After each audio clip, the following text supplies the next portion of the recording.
अब वक्त है एक ऐसे सत्र का जिसका इंतजार शायद हम सब कर रहे हैं। एक ऐसा सत्र जो वाकई महत्वपूर्ण है, एक ऐसा सत्र जिसके सवाल और जवाब दोनों महत्वपूर्ण इसलिए हैं क्योंकि इस देश में बीते कुछ महीनों में बहुत कुछ हुआ है और आने वाले महीनों में भी बहुत कुछ होने वाला है, क्योंकि उत्तर प्रदेश का चुनाव भी है।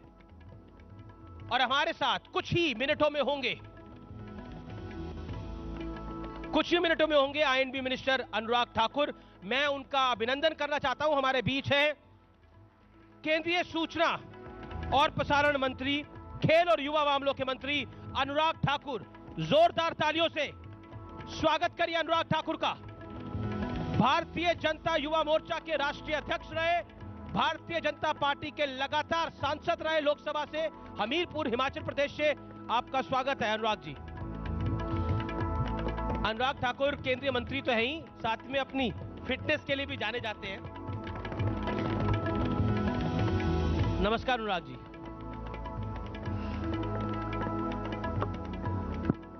देखिए, इस सेशन का नाम है अच्छे दिन आ चुके हैं। तो मैं ये पूछना चाह रहा हूं कि ये जो अच्छे दिन हैं ये किसके आए हैं? देश के, मेरे आपके, जनता के। कैसे? अगर आप कुल मिलाकर देखें, कोविड महामारी के समय जो देश और दुनिया के सामने चुनौती आई जी, जो नेतृत्व भी हमें माननीय प्रधानमंत्री जी ने दिया, सभी राज्यों से, सभी स्टेक होल्डर से बात करके, एक ऐसा समय जहां लगता था कि इसका उत्तर क्या होगा, इलाज क्या होगा, कोरोना से बाहर कैसे आएंगे। और मैंने तो वो समय देखा जब 24 मार्च के बाद पूरा देश एक तरह से बंद था, लेकिन माननीय प्रधानमंत्री जी और उनकी सरकार के सदस्य जहां एक और कोविड रिलीफ पैकेज बना रहे थे, वहीं पर हम वैज्ञानिकों से बात करके भारत में कोविड वैक्सीन बना रहे थे। और ना केवल भारत ने वैक्सीन बनाई, 120 करोड़ के लगभग भारतीयों को वैक्सीन लगाने का काम भी हुआ है, तो हमारे भारत में हुआ है। यही नहीं, आज भी अगर अर्थव्यवस्था की कोई बात करता है कि डबल डिजिट ग्रोथ होगी, तो दुनिया भर में भारत का नाम वहां पर आता है। अगर मैं पिछले कल की ही बात करूं, अगर जीएसटी कलेक्शन की बात करें तो 1,38,000 करोड़ के लगभग जीएसटी कलेक्शन हुई, जो आज तक की सेकंड हाईएस्ट एवर। एक के बाद दूसरा जो आप अर्थव्यवस्था से जुड़ा हुआ कोई आंकड़ा देखेंगे तो स्पष्ट तौर पर नजर आता है कि भारतीय अर्थव्यवस्था वापस पटरी पर भी आई और तेजी से भागनी भी शुरू हुई है। लेकिन ये तमाम बातें आप कह रहे हैं, विपक्ष समझना नहीं चाहता या फिर आप समझाना नहीं चाहते? क्योंकि आरोप ये लगता है कि आपकी सरकार जो है वो अहंकार में चूर है। राहुल गांधी कहते हैं कि किसान आंदोलन की वजह से ये सरकार झुकी, क्योंकि इनको लग रहा था कि चुनाव ये हार रहे हैं, लेकिन आप समझाना नहीं चाहते किसी को। देखिए, अगर आपने माननीय प्रधानमंत्री जी का जीवन या राजनीतिक जीवन इतना लंबा समय देखा होगा, उनके लिए देश महत्व रखता है, चुनाव नहीं। निर्णय पहले भी किसानों के हित में किया गया था और जब उन्होंने पूरी विशेष तौर पे बात अपने देश को संबोधित करते हुए कहा, तो उन्होंने कहा मैं देश के हित में निर्णय लेता। कहीं ना कहीं हर निर्णय उनका देश के हित में है और देश को आगे बढ़ाने के लिए है। और मैं एक बात बड़ी गंभीरता के साथ कहना चाहता हूं, विपक्ष किसी भी विषय पर चर्चा करे, हम 2014 से लेकर 2021 तक लगातार चर्चा करने के लिए तैयार थे, चर्चा करते रहे, आगे भी करते रहेंगे। बात यह है कि राहुल गांधी जी कभी पार्लियामेंट में नजर तो आए। अब तो संसद में बेचारे गांधी स्टैचू के सामने बैठे हुए हैं। आपने विपक्ष के 12 सांसदों को सस्पेंड कर दिया है। वो कहते हैं माई वे और हाईवे। देखिए, जिसने 11 तारीख का दृश्य देखा होगा राज्यसभा का, ना केवल इन माननीय राज्यसभा के सांसदों ने सदन में हल्ला किया, चीना झपटी की, हाथापाई की, बल्कि देश को शर्मसार करने का काम किया। दुनिया के सबसे बड़े लोकतंत्र को आप मार्शल्स के साथ हाथापाई करेंगे, गले में उनके अपना दुपट्टा घुमाकर उनको खींचने का काम करेंगे, टेबल पे चढ़ के डांस करेंगे। क्या संसद इसलिए बना है, चर्चा के लिए है कि टेबल डांस के लिए है? पर जिसने टेबल पे डांस किया बाजवा, उसको सस्पेंड नहीं किया गया? क्योंकि जब वो उन्होंने डांस किया तब हाउस एडजॉर्न हो चुका था, लेकिन जी। उससे पहले जितने भी उससे पहले का काम हुआ है, कागज फाड़ के स्पीकर पर फेंकना, शीशा चेयरमैन तोड़ा पर गया। फेंकना, शीशे तोड़ना, यहां तक कि टीवी को तोड़ने का काम करना, और जो आपके मार्शल्स हैं उनको गले से पकड़ना, गिरेबान से पकड़ना और कपड़ा डालकर उसको खींचने का काम भी, लेडी ये मार्शल। अपने आप में मुझे लगता है वो आपको दिखाना चाहिए अपने टीवी पर कभी ना कभी। देश की जनता जाने कि आखिरकार कांग्रेस के सांसद और बाकी दलों के आज भी देश का निर्णय क्यों नहीं हजम कर पा रहे हैं। देश की जनता ने मोदी जी को देश का प्रधानमंत्री बनाकर भेजा है, पूर्ण बहुमत देकर भेजा है। चर्चा करें, चीर-फाड़ ना करें। क्योंकि आप सदन में काफी अरसे से हैं, काफी वर्षों से हैं, आपका अनुभव बड़ा है। लोकसभा में आप लगातार रहे, विपक्ष में भी रहे, सरकार में भी रहे। क्या आपको लगता है कि पार्लियामेंट डेमोक्रेसी का स्टेचर खासतौर पर सदन के अंदर निचले स्तर पर आया है, खासतौर पर पिछले 4-5 सालों के अंदर? देखिए, आपको विरोध करना है, हमारी नीतियों कार्यक्रमों से आप सहमत नहीं हैं, आप तर्क देकर धराशायी कर सकते हैं, जी। बदलाव करने के लिए मजबूर कर सकते हैं। लोकतंत्र की यही खासियत है कि आप अपने स्वतंत्र विचार रख सकते हैं और विपक्ष में रहकर भी, छोटा नंबर भी होगा तब भी आप सरकार को घेर सकते हैं। लेकिन अगर आपके पास तर्क खत्म हो जाए और सड़क से लेकर संसद तक आप केवल झूठ का प्रचार करें, उससे आपके बात नहीं चलेगी। महाराष्ट्र के सदन की देखिए, भाजपा के विधायकों को साल भर के लिए बाहर निकाल दिया, कोई हाउस में कुछ नहीं हुआ, चेंबर्स में कहते हैं कुछ हुआ जिसका कोई सबूत तक नहीं, उसके आधार पर 1 साल के लिए निकाल दिया गया।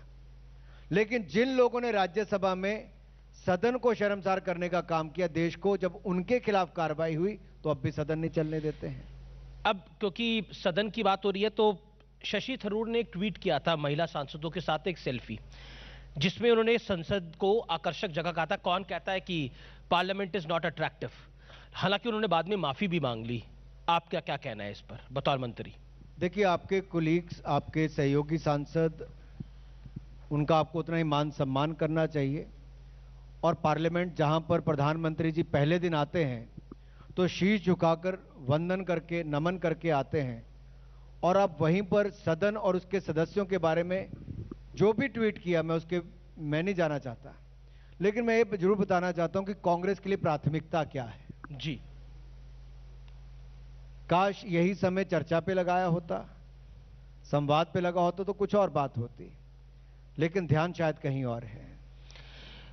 अब मैं यूपी पे आता हूं क्योंकि आप यूपी के सह प्रभारी हैं और उत्तर प्रदेश आने वाले दिनों में बहुत महत्वपूर्ण है क्योंकि वहां पर चुनाव है। भारतीय जनता पार्टी पे आरोप लग रहा है कि आप गन्ना की बात नहीं करते, आप जिन्ना की बात करते हैं। आपने भी एक बयान दिया, आपने कहा अखिलेश दंगा करवाते हैं और आप दंगल। लेकिन उनका दावा है कि, अखिलेश का दावा है कि इस बार 400 सीटों से ज्यादा वो जीत रहे हैं और योगी आदित्यनाथ और नरेंद्र मोदी की ऐतिहासिक हार होने जा रही है उत्तर प्रदेश के अंदर। अखिलेश जी 4 वर्ष तो नजर नहीं आए, कहां थे? उनको टोपी महत्वपूर्ण है, हमें रोटी महत्वपूर्ण है। किस टोपी की वो बात कर रहे टोपी हैं की आप? राजनीति करते हैं और हम लोग रोटी उपलब्ध करवाने के लिए काम करते हैं। और मैं याद करवाना चाहता हूं अखिलेश जी को, सपा के राज में दंगे होते थे, हमारे अब दंगल होते हैं, वो भी खेलों को बढ़ावा देने के लिए। उनके समय घर जलते थे, हमारे समय घाटों पर दिए जलते हैं। उस समय राम भक्तों पर गोलियां चलती थी, अब राम मंदिर का निर्माण, भव्य राम मंदिर का निर्माण कार्य शुरुआत करने का काम किया है। काशी विश्वनाथ काशी की जो कॉरिडोर है, अगर आप उसको देखेंगे, मैं तो बहुत वर्षों से वहां पर जाता रहा हूं।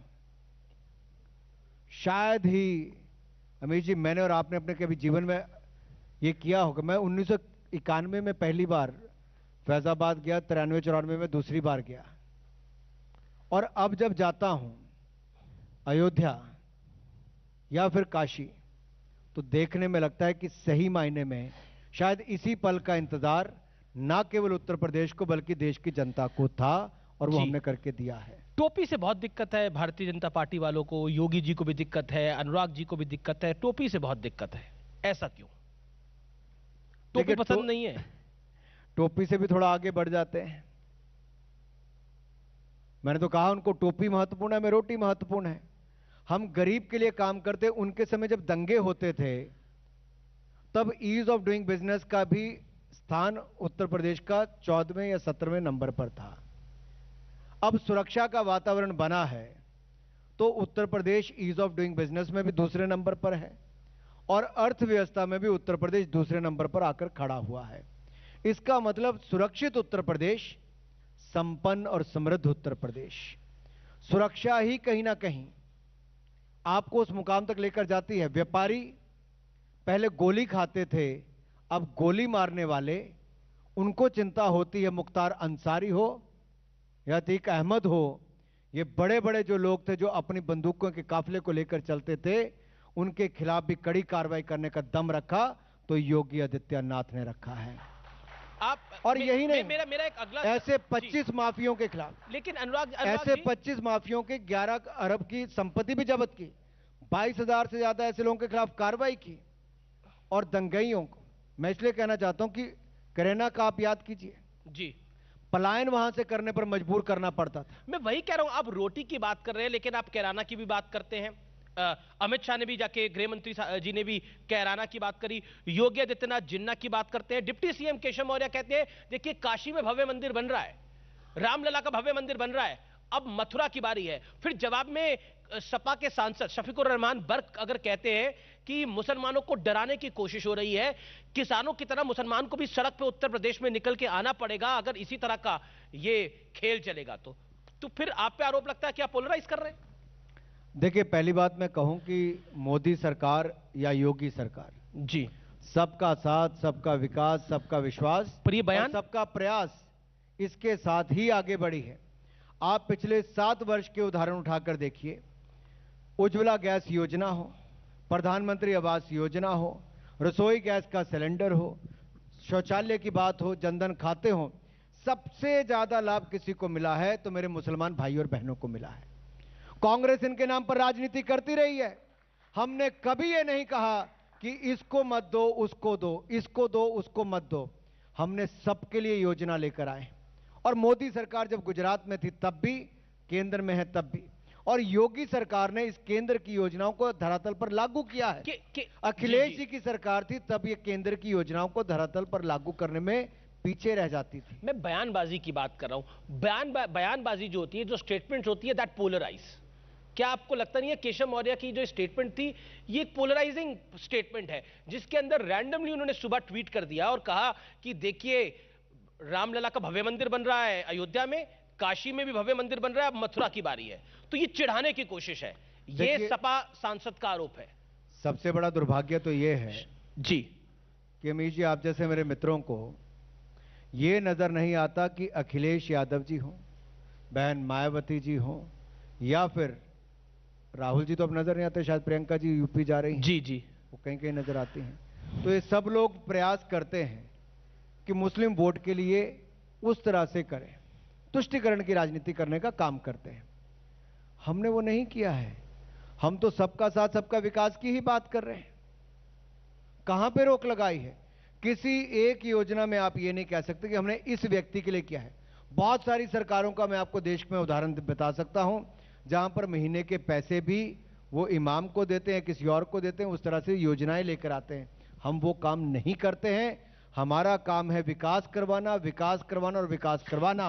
और इसीलिए उत्तर प्रदेश विकास की राह पर आज देश की दूसरे नंबर की अर्थव्यवस्था बनकर खड़ा हुआ है। आप कहते हैं कि आप विकास की बात करते हैं और जो दूसरे दल है वो तुष्टीकरण की बात करते हैं, लेकिन बीजेपी के नेता रैलियों में स्टेटमेंट देते हैं कि अगर योगी आ रहा तो प्रदेश का हिंदू हार जाएगा, तो फिर उस लाइन को कैसे देखा जाएगा? देखिए, मैं एक बात बड़ी स्पष्ट करना चाहता हूं। व्यापारी हो, कर्मचारी हो, महिला हो, मजदूर हो, नौजवान हो, किसान हो, जवान हो, जी, हर कोई अपने आप को सुरक्षित महसूस करता है जब एक ऐसा काबिल व्यक्ति कुर्सी पर होता है जो दंगइयों के खिलाफ भी कार्रवाई करता है, मुकदमे दर्ज करता है, जेलों में भी डालता है और एक ऐसा वातावरण खड़ा करता है कि आज उत्तर प्रदेश में रात के 12-1 बजे भी कोई बेटी सड़क पर चल सकती है, अपनी स्कूटी से भी चल सकती है, अपनी साइकिल से भी चल सकती है, तो योगी आदित्यनाथ की सरकार के काम पे चल सकती चलिए है मेरे पास। अब थोड़े अर्थमेटिक की बात कर लेते हैं। हालांकि भारतीय जनता पार्टी का काफी समय से स्टांस है कि आप जो एनालिसिस करते हैं वो एक फॉर्मूला होता है, और ये जो फॉर्मूले होते हैं ये केमिस्ट्री के फॉर्मूले होते हैं, तो एक्सप्लोजन भी हो जाता है। लेकिन एक सवाल, क्योंकि अखिलेश यादव का वोट बैंक यानी समाजवादी पार्टी का वोट बैंक मुलायम सिंह यादव जी के समय से MY समीकरण है, मायावती का DM समीकरण है, दलित मुसलमान समीकरण। ब्राह्मण का वोट पड़ा तो मायावती की सरकार आ गई, ब्राह्मण और ठाकुर का वोट थोड़ा शिफ्ट हुआ तो अखिलेश यादव की सरकार आ गई। लेकिन इस बार माना जा रहा है कि अखिलेश यादव को ब्राह्मण वोट मिल सकता है। अनुराग ठाकुर, जवाब। 2014 हो, 2017 हो, 2019 हो, तीनों का ही अगर आप आंकलन करके देखेंगे तो लोगों ने जाति धर्म इससे ऊपर उठकर वोट किया है। वोट किया है प्रदेश को बचाने के लिए, प्रदेश को आगे बढ़ाने के लिए। लोगों ने वोट किया है एक ईमानदार सरकार चुनने के लिए, एक दमदार नेता को प्रदेश का मुख्यमंत्री बनाने के लिए। आज 5 वर्षों के बाद मैं चौपाल में, न्यूज़ इंडिया की इस चौपाल में मैं कह सकता हूं, अगर सोच ईमानदार और काम दमदार किसी ने करके दिखाया है तो योगी आदित्यनाथ ने करके दिखाया है। और इसमें किसी को कोई दो राय नहीं होनी चाहिए, कोई दो राय नहीं होनी चाहिए। क्या इस बार ये व्यक्ति नहीं कह सकता कि मेरे खिलाफ जाति या धर्म को देखकर मेरे खिलाफ कार्रवाई की हो। अगर उसके कारनामे ऐसे हैं जिसके कारण कानूनी कार्रवाई होनी चाहिए, तो न उसकी जाति देखी गई, ना धर्म देखा गया, केवल उसके कुकर्मों के खिलाफ, उसके खिलाफ कड़ी कार्रवाई करने का काम किया गया है। देखिए अनुराग जी, एक आरोप जो सरकार पर बार बार लगता है कि सरकार किसी की सुनना नहीं चाहती। प्रियंका गांधी वाड्रा यूपी में है, वो कहते हैं कि हमको टारगेट इसलिए कर रही है योगी आदित्यनाथ की सरकार या फिर बीजेपी की सरकार क्योंकि न सपा न बसपा असली विपक्ष हमें, इसलिए हमें जेल में भी बंद कर दिया जाता है, हमारे नेताओं के खिलाफ कार्रवाई भी होती है क्योंकि आपने सेंसरशिप लगा रखी है हर जगह।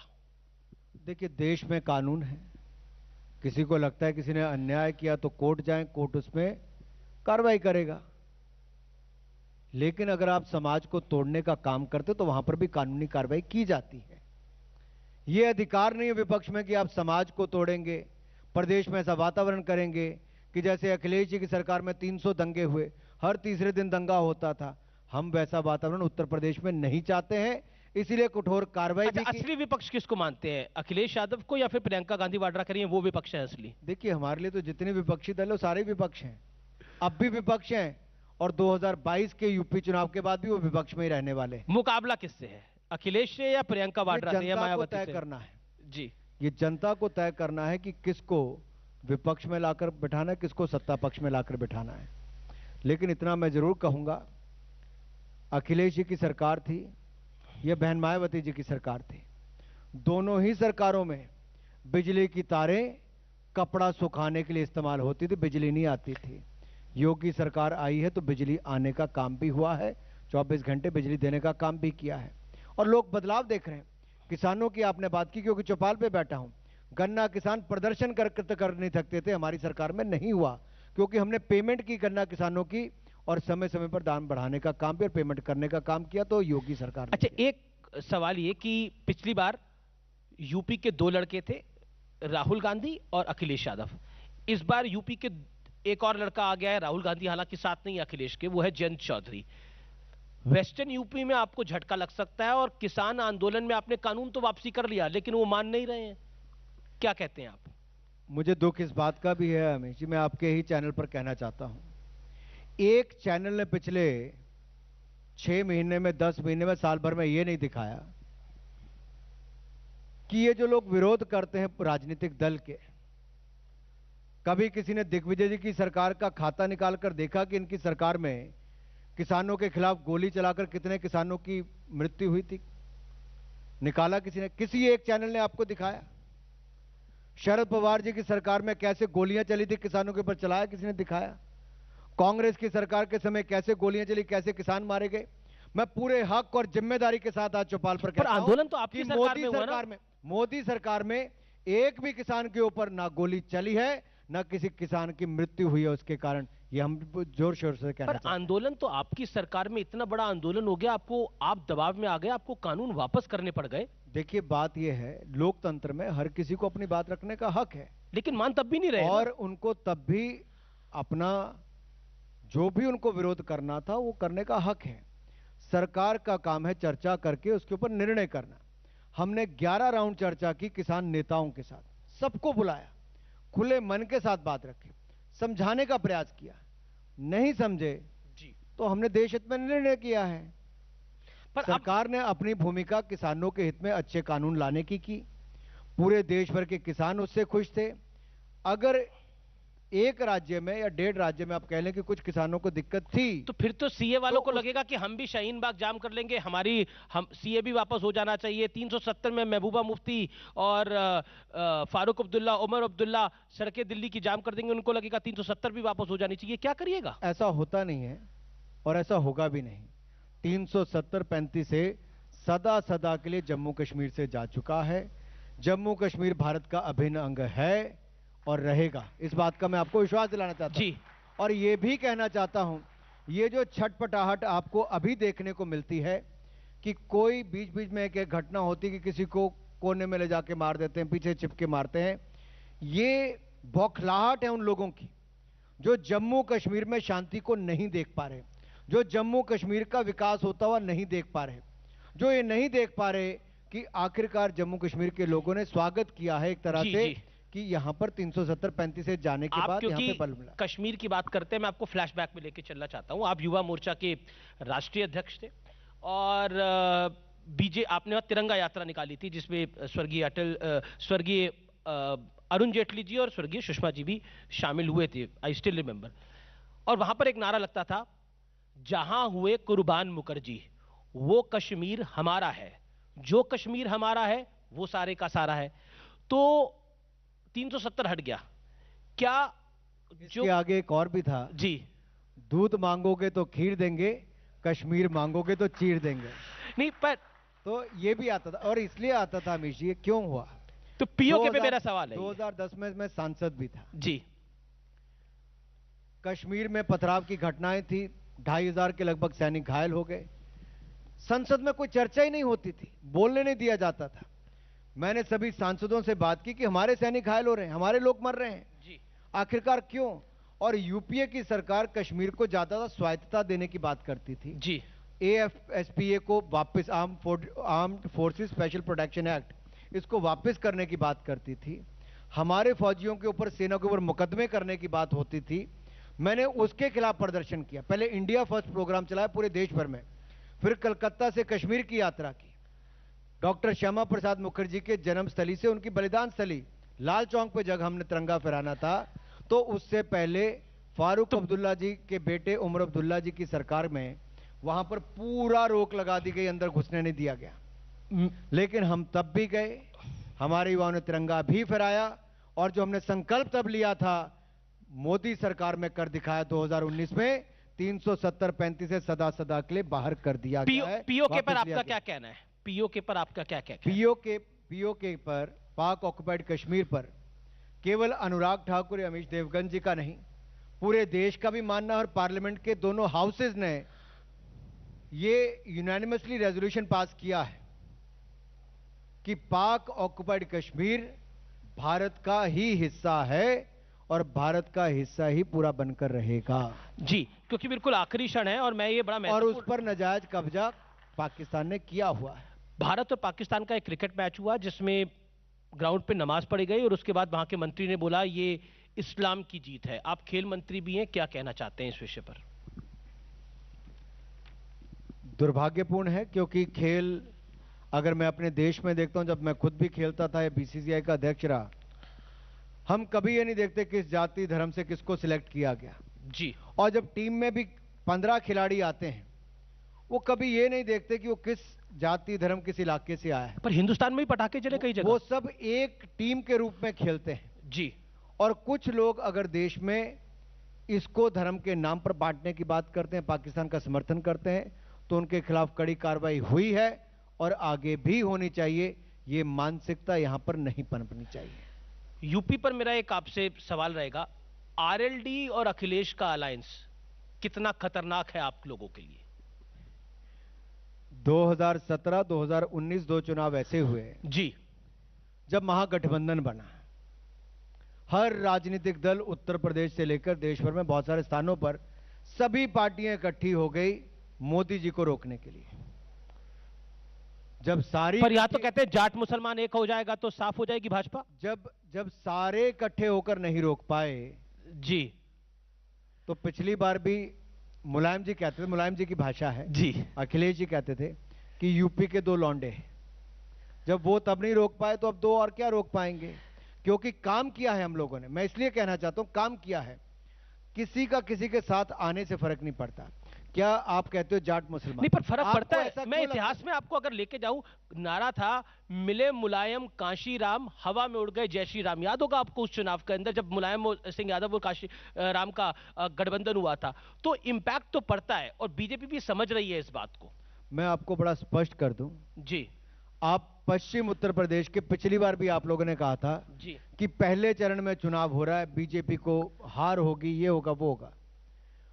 और पहला फेस होने के बाद भी जब नतीजे आने शुरू हुए तो सब लोग धराशायी हुए, क्योंकि भारतीय जनता पार्टी ही वहां पर जीती थी और अगली बार भी भारतीय जनता पार्टी ही पश्चिम उत्तर प्रदेश से लेकर पूरे उत्तर प्रदेश में जीतेगी, क्योंकि जनता ने ईमानदारी के साथ काम करते योगी आदित्यनाथ जी को देखा है।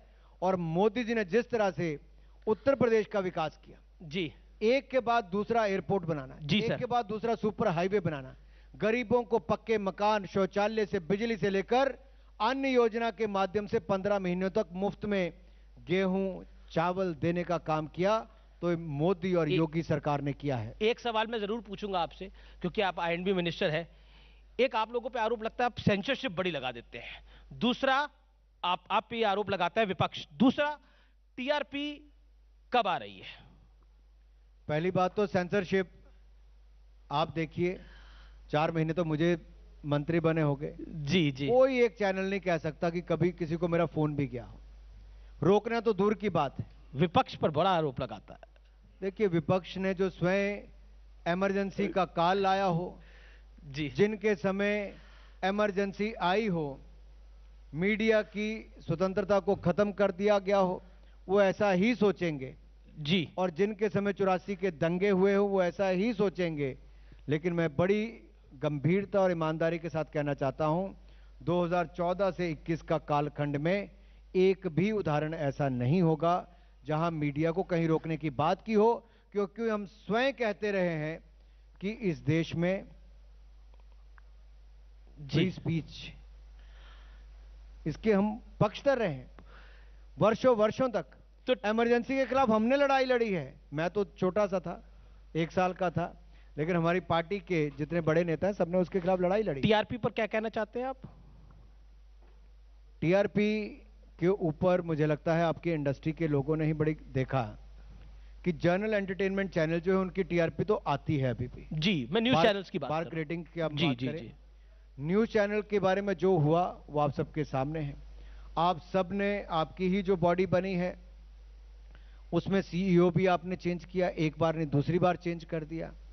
अब कुछ रिपोर्ट जो एक कमेटी बनी थी उसने दी है, 30 नवंबर तक आपने जवाब देने थे, आपने वो भी दे दिए हैं।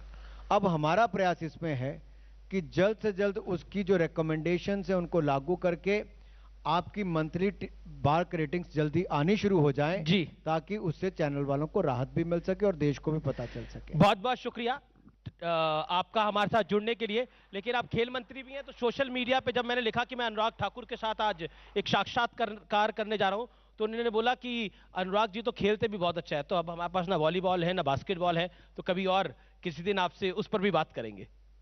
जरूर करेंगे, लेकिन इतना जरूर कहूंगा, खेलने का मौका आपको कितना मिलता नहीं मिलता, लेकिन फिटनेस का डोज आधा घंटा रोज, इसको एक नियम बना लें ताकि आधा घंटा अपने लिए जरूर निकालें। आप शारीरिक मानसिक तौर पर स्वस्थ रहेंगे तो आपको और ताकत काम तो करने देश की के मिलेगी। युवाओं को कुछ प्रेरणा देने के लिए करना चाहेंगे आप अभी?